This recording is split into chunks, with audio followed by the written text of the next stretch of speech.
ኦሮሞ መጤ ነው። ኦሮሞ ወራሪ ነው። ኦሮሞ ወራሪ ነው። ኦሮሞ መጤ ነው ነው አለው እሳቸው። በነገራችሁ ላይ ለኦሮሞ ያላችሁ ጠል፣ ለኦሮሞ ያላችሁ ኢጎ ነው ይሄ ሁሉ እንድትናገሩና ይሄን ሁሉ አስተሳሰብ እንድታመነጩ እያደረጋችሁ ያለው። አንዳንድ ጊዜ ቦታ ተቀያየር ነው መሰለኝ። ኦሮሞዎች መጤ ነው ሳይሉን ቀርቶ መጤዎቹ ኦሮሞዎችን መጤ ናቸው አልናቸው። ስንት ኪሎ ሜትር 1000-2000 ኪሎ ሜትር አቋርጠን መተን በጎማ ተጭነን መጣንና እዚህ ስንደርስ ኦሮሞዎችን መጤ ናቸው አልናቸው።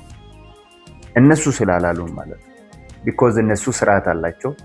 እነሱ የራሳቸውን ነገር ለሌሎች አሳልፈው ይሰጣሉ። ለምሳሌ አንድ ጥሩ የሆነ ስርዓት አላቸው።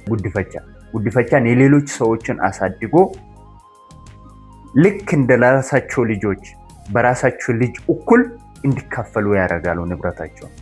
ይሄ የኦሮሞ ስነ ምግባር ነው። የኦሮሞ ስርዓት ነው። ኦሮሞ ምን ያህል ሩህሩህ ህዝብ እንደሆነ፣ ኦሮሞ ምን አይነት የዋህ ህዝብ እንደሆነ ያሳያል። ያ የዋህነቱን ያ ደግነቱን እኛ ወዴት ተጠቀምነው? እንደ ጅል ቆጠር ነውና ያለ ዞን ሁሉ ለመነጠቅ ሞከር ነው ማለት ነው። ሲጀመር እግዚአብሔር እባብ እግር ብሰጦ ሰዎችን በቀን ምን ያህል ሰዎች እንደሚነድፍ ስለሚያውቅ እግሩን አሳጣ ይባላል።